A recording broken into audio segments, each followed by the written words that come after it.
She was young, beautiful, a straight-A student with dreams of becoming a nurse, a cheerleader beloved by her classmates, adored by her family.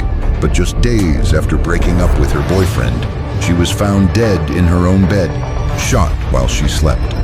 No forced entry, no broken windows, just 2 silent bullets and a town full of questions.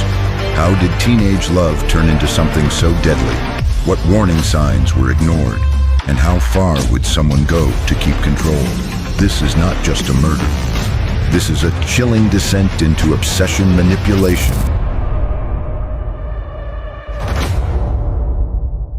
It began like any other school week in the suburbs of Knoxville, Tennessee. The streets were quiet, fall leaves scattered across driveways, and high school routines unfolded without disruption. But by the morning of November 21st, 2016, something unspeakable shattered the calm. 16-year-old Emma Walker, a bright and beautiful Central High School cheerleader, was found dead in her bed. No break-in, no signs of struggle, just a silent bullet and a stunned community asking how. This was no random act. This was something darker, something terrifyingly close to home. Emma Walker wasn't just another high school student. She was the girl everyone knew, the kind who smiled at strangers, volunteered at the animal shelter, and dreamed of becoming a neonatal nurse. Her grades sparkled, her friendships were steady, her future looked golden. But behind that cheerful exterior was a slow-burning story, one of control, of obsession, of a teenage romance spiraling far beyond what anyone thought possible. At the center of it all was 18-year-old William Riley Gall, Emma's on-again, off-again boyfriend of 2 years, a college freshman at the University of Tennessee and a former wide receiver at Central High. By all accounts, he was charming, bright, and at first glance a good kid from a good family. But as police would later uncover, the image didn't match the reality. Their relationship began like any high school romance. Cheerleader meets football player, eyes lock at a pep rally. Sparks fly. They become the couple everyone talks about. But soon friends and family started noticing cracks. Riley became possessive. Emma withdrew. There were constant fights, breakups, followed by reconciliations. Emma's parents, Mark and Jill Walker, grew uneasy. They read the texts, Riley saying things like, "You're dead to me, and I'll check the obituary. Let that sink in." A teenage girl being told she's dead to someone who claims to love her. That wasn't love, that was control. The Walkers did what any protective parents would. They banned Riley from the house. Took Emma's phone, but Riley found a workaround, giving her an iPod Touch so they could secretly keep talking. The more they tried to pull her away, the more Riley wormed his way back in. Classic manipulation. Subtle, persistent, and toxic. And then the incidents began. First, a chilling text from an unknown number. "Go to your car alone. I have something you love." Emma wisely didn't go alone. She brought friends, and there in the ditch beside her car was Riley face down, claiming he'd been kidnapped, hit in the head. He didn't remember a thing. Emma didn't buy it. Her friends didn't either. Then the next night, a figure in black appeared outside her home, rung the doorbell over and over. Emma was alone. She panicked. She locked the doors, texted friend, texted Riley. And like a scene from a bad thriller, he arrived almost instantly, ready to protect her, her rescuer. Or was he the one orchestrating the fear all along? Emma's mother had a gut feeling. She told her it was him, the ditch, the outfit. It's always him, still. Emma tried to return to normal. She went to work, her parents followed her there and back just to be safe. That night, she kissed them goodnight and went to bed. It would be the last time they saw their daughter alive. At 6:00 a.m., Jill Walker went to wake Emma for school. She opened the door, flipped the light switch, called her name. No movement. She got closer, touched her. Emma was cold, unresponsive. Jill Walker screamed for her husband. Panic exploded through the house. Mark rushed in and immediately called 911. First responders arrived quickly, but there was nothing they could do. Emma Walker had been shot in her sleep. A single bullet behind her left ear. 2 shell casings were later discovered in the yard just outside her bedroom window. The shots had come from outside the house. No broken glass, no forced entry. Just quiet, precise violence in the dead of night. At first, authorities considered the unthinkable, that perhaps Emma had taken her own life. But as investigators examined the scene, that theory evaporated. The angles, the casings, the lack of a weapon. This wasn't self-inflicted. This was calculated. A sniper-style execution aimed through the wall, targeting a specific part of the room where they knew she would be sleeping. Detectives immediately began building a timeline, and Riley Gall's name rose to the top again and again. Friends, family, classmates, they all pointed in his direction, the texts, the arguments, the strange behavior. But Riley, he played the grieving boyfriend. Publicly, he posted tributes on social media, "Rest easy, my beautiful Emma." He quoted Bible verses, changed his profile bio to "Living every day through Emma Walker." At first glance, it could have seemed like heartbreak, but behind closed doors, detectives saw something else. Something rehearsed, something hollow. When they brought Riley in for questioning, he was oddly detached. Not once did he refer to Emma by name. He called her the girl, that woman, the person, for someone who supposedly loved her. This emotional distance was chilling. Investigators watched him carefully. Riley claimed that Emma had blocked his number the night she died. That after a heated phone argument, he'd cried in his car for hours and then gone home. But it didn't add up. Not to them. Not to anyone. The break came from 2 unlikely sources. Riley's own friends, Alex and Noah, college buddies from the university, came forward. They were worried, not just suspicious, genuinely scared. They told police that after Emma's murder, Riley had confided something deeply disturbing. He had stolen a gun from his grandfather. Not only that, he'd asked how to remove fingerprints from it. He had also wanted to know how to dispose of it without being caught. He told them, "I didn't kill her, but I need to get rid of the weapon just in case they try to pin this on me." Alex and Noah played it smart. They agreed to help, but under the surveillance of the police. Wires, hidden cameras, the whole setup. They met with Riley, pretended to sympathize, agreed to help him throw the gun into a river. Riley confessed everything on tape. Where he got the gun, why he stole it, what he planned to do with it, and as he held the weapon in his hands, preparing to toss it into the water, police swooped in. He was arrested on the spot. On him the gun, the gloves, the black clothing. It matched exactly what Emma described the night she saw someone lurking outside her home. Suddenly, it all fit. The staged kidnapping, the black-clad stalker, the gun. It had all been orchestrated by Riley. A campaign of fear disguised as affection. He hadn't just wanted her back, he wanted control. And when control slipped through his fingers, he replaced it with revenge. His arrest sent shockwaves through Knoxville. How could a teenager just out of high school execute such a cold, methodical plan? Why had no one seen this coming? Or had they? Because in truth, there were signs, many signs, but no one believed it would go this far. No one thought he'd actually follow through.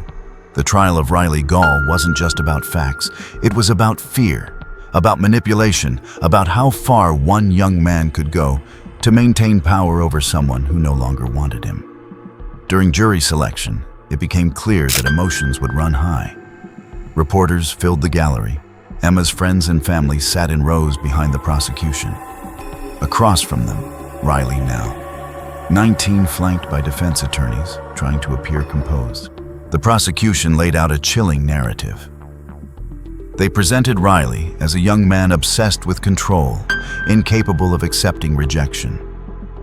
They walked the jury through the timeline, each manipulation, each act of staged drama, each threat disguised as a cry for help. The Snapchat messages, the ditch, the gun, the surveillance footage from the sting, the black clothing. Every piece of evidence stacked higher and higher. Their case was simple. Riley didn't snap, he planned. But the defense had a different story. But I'm trusting you guys, like, with my life, because, I mean, this is 70 years in jail if I get convicted of something I didn't do. Man, are you busy right now? Can you guys do anything? Because I need you to, the blood. I'm going to throw it in the water. They'll never find it. We can go on that. The smaller ledge that really looks out of the water. You know what I'm talking about. I do. Yeah. And if I throw it with enough force, I know it's terrifying. I know this. You guys don't have to come with me if you don't want to. I'm not too bad, man. I just need to if it's in the sincere, but they will never. They admitted Riley fired the shots, but they claimed he never meant to kill her. He only wanted to scare her, just a warning. A cry for attention gone wrong. In fact, the defense asked the jury to consider Riley a hero, a protector. Someone who made mistakes but never intended harm. They said he was trying to win her back and save her from imaginary threats. The courtroom fell silent when they made that claim. Emma's parents stared ahead motionless. Her mother later said she could barely breathe. Then came the witness testimonies. Emma's friends took the stand. They talked about how she had tried to break away, how Riley showed up uninvited, how his mood would swing from sweet to threatening. One friend said he made her feel like she couldn't leave, like he would hurt himself or her if she did. Others recalled seeing the text messages, hearing the voicemails, and watching Emma grow quieter, more withdrawn. The courtroom heard over and over how the relationship had become toxic, controlling, and dangerous. Then came the experts' ballistics technology and forensic analysts. They proved that the bullets had been fired from Riley's stolen gun, that the angles matched, that he had searched online how to wipe fingerprints, that he'd lied repeatedly to police, that he had never once used Emma's name after her death. One detective even noted, he showed no grief, only calculation. Finally, Riley himself chose not to testify. His lawyers feared the cross-examination, and the jury noticed. 5 hours of deliberation. Later, they returned with a verdict, guilty on all counts. First-degree murder, stalking theft, reckless endangerment, possession of a firearm during a felony. The judge sentenced Riley to life in prison with the possibility of parole only after 51 years. He will be eligible when he's nearly 70 years old. Emma's family gave victim impact statements. Her father, Mark, said, "We lost our daughter, but we also lost trust in the world."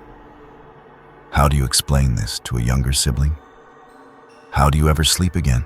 Her mother added. Emma deserved college marriage, babies, a full life. And it was taken with one bullet. Riley offered a short apology at sentencing. He said, "I never meant to kill Emma.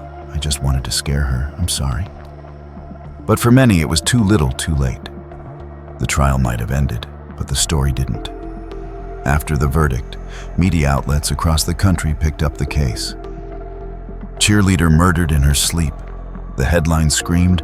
True crime forums dissected every text, every move, every mistake. Parents saw their worst nightmare unfold on national television. This wasn't just a murder. It was a mirror reflecting every toxic teenage relationship people tried to ignore. Schools in Knoxville began holding seminars on dating violence. Counselors spoke to students about boundaries, red flags, and what real love looks like. Teachers who once taught Emma said they never imagined she was in danger. But now they wondered who else was hiding something similar. Across town, the Walker family tried to pick up the pieces. They held candlelight vigils. They spoke at awareness events. They started foundations. A dog park and a NICU room at East Tennessee Children's Hospital were named in Emma's honor, her mother said. "We just want people to remember her for who she was. Kind, funny, full of love." And she was. But the shadow of what happened never truly lifted. Even now, nearly a decade later, the case sparks debates. Could this have been prevented? Should someone have done more? There were signs, yes, but were they clear enough? Or was this just the perfect storm of immaturity, obsession, and denial? Some blame Riley's upbringing. Others say the justice system should have intervened earlier. A few even suggest that social media played a role fueling the drama. The jealousy, the endless cycle of validation and manipulation. And then, of course, there are those who cling to conspiracy. A small but loud group online insists Riley didn't act alone. They point to gaps in the timeline, to the possibility of an accomplice, to unanswered questions about the weapon, and how exactly he planned the shooting so precisely. But detectives stand firm. This was his plan, his obsession, his crime, and the evidence is overwhelming. What makes this case stand out isn't just the brutality, it's the age, the context. The fact that it happened not in some dark alley, but in a quiet suburban bedroom. That it wasn't a stranger, but someone she had once loved. That the killer didn't flee, but posted Bible verses and posed as a victim. That Emma, like so many girls, saw the danger coming but didn't know how to escape it fully. In the end, that's what haunts people the most, not the bullet, not the trial, but the slow build-up, the almost cinematic descent from teenage romance to fatal obsession. This wasn't sudden, it was 1,000 little warnings, each one dismissed until it was too late. And maybe that's the hardest truth to swallow. How love twisted just slightly can turn deadly. Today, Emma's case is used in training sessions for law enforcement. Her story is told in college classrooms and seminars and workshops for young people. Her life, though tragically short, has become a tool to educate and protect. Her parents say that if even one person recognizes the signs and walks away, then Emma didn't die in vain. That's the legacy they cling to. That's the light in the darkness, because while justice was served in court, the deeper lesson is one we all carry now. Sometimes the biggest threats don't come from strangers. They come from the people who say they love us most. Emma Walker's story resonated far beyond the courtroom, because it revealed how fragile the line between affection and obsession can be when left unchecked, especially among teenagers who are still learning what love actually means and what it definitely does not mean. And as her classmates graduated, moved on, built futures of their own, her absence remained a painful silence at every milestone: prom, graduation, college applications, wedding announcements, baby showers. Every joyful event her family witnessed without her carried a heavy reminder of what was stolen. Not just a life, but a future. 100 versions of it all gone, in a moment that no one could rewind or undo. And for Riley Gall, sitting behind prison walls, the consequences of that moment stretched endlessly forward too. A life confined, defined by a single irreversible act he tried to minimize, as a mistake, as if fear and control were forgivable missteps. And though he expressed remorse in court, many found it hollow, too clean, too rehearsed, too late. And while some might ask whether he could ever be rehabilitated, the Walkers weren't focused on redemption.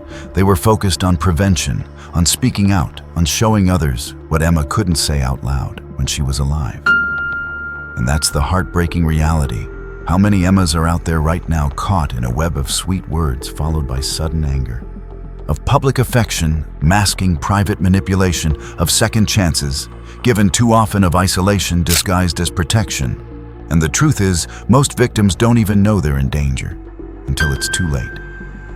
Because toxic love doesn't wear a warning sign. It wears a smile. It sends flowers. It says sorry over and over. And society tells young girls to forgive, to fix, to hold on, even when everything inside them screams to run. And that's why stories like Emma's matter. They cut through the illusion, they break the silence, and they leave behind a lesson carved in grief. One that survivors and advocates continue to share, using her name not just as a memory, but as a mission. And schools now use her case in awareness campaigns, Non-profit organizations refer to her in workshops on teen dating violence, and videos about her still rack up millions of views online, each one reaching someone who might need it most. Someone sitting alone in their bedroom reading a message that feels a little too cruel, a little too familiar, wondering if it's normal to feel afraid of the person who claims to love you. And maybe, just maybe because of Emma, that person picks up the phone and asks for help. Maybe they walk away before it's too late. And that ripple effect is what the walkers hold on to in the quietest moments, because nothing will bring their daughter back. But if her story can echo loudly enough to save another life, that is a kind of justice too. A second kind, not one issued by a court, but by the communities she left behind. The community that still says her name, still wears purple in her memory, still tells her story, not for views or pity, but for impact. Because in the end, this wasn't about a cheerleader and a football player. It was about a culture that teaches girls to be polite instead of firm, to excuse bad behavior instead of naming it, to ignore warning signs instead of trusting their instincts. And Emma Walker paid the ultimate price for that silence. But her voice didn't die. It lives on in classrooms, in courtrooms, in living rooms. Wherever someone dares to say, "This is not okay, I deserve better, I deserve to live."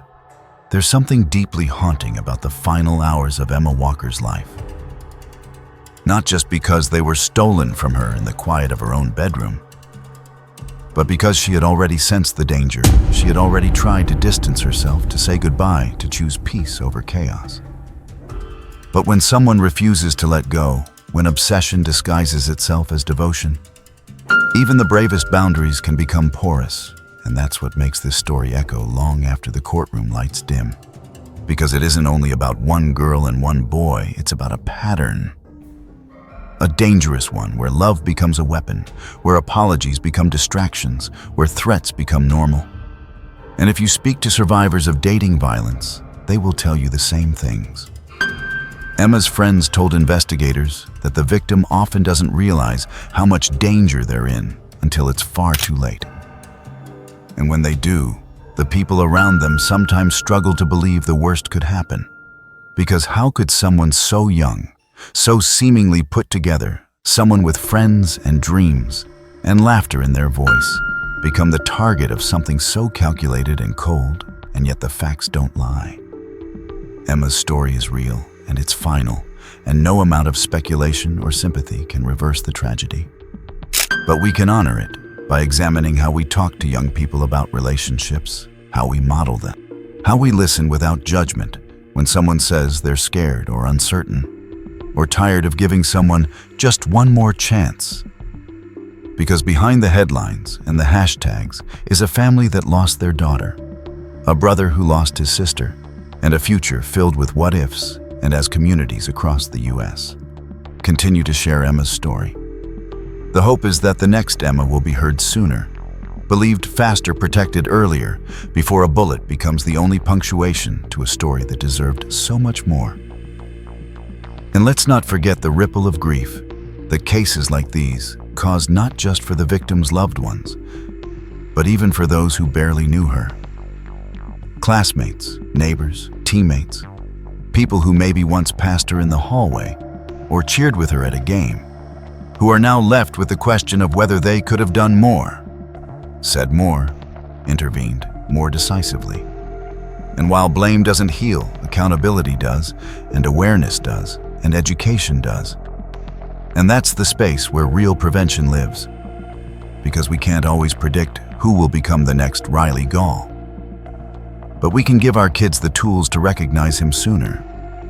We can teach them that possessiveness isn't passion, that jealousy isn't love, that fear isn't the price of affection, and that ending a relationship shouldn't require a safety plan. But if it does, they should know exactly how to make one and who to turn to for help. Because that's where real love begins, with safety, with mutual respect, with freedom to say no without consequence. And in Emma's name, we must say it louder. This could happen anywhere, to anyone in any town, behind any white picket fence. Because abuse doesn't need a criminal record or an alleyway to exist. Sometimes It just needs a bedroom window and someone who can't take no for an answer. And while Riley will spend decades in prison locked away from the world he tried to manipulate, the true legacy belongs to Emma, not just in memorials or engraved plaques, but in the uncomfortable but necessary conversations her story sparks in the classroom discussions, the support group meeting, the quiet one-on-one talks between parents and teens that begin with "Are you okay?" and lead to something deeper, something braver, something life-saving. And maybe one day, if we keep telling this story, not to sensationalize, but to humanize, then fewer young women will have to live in fear of someone they once trusted. Fewer parents will receive that earth-shattering morning call. Fewer courtrooms will have to hear a defendant say, "I just wanted to scare her," as if that were enough to excuse a final breath. And instead of silence, we will have awareness, and instead of tragedy, we'll have transformation. And instead of Emma's voice fading, we'll hear it amplified, clear, urgent, and unforgettable.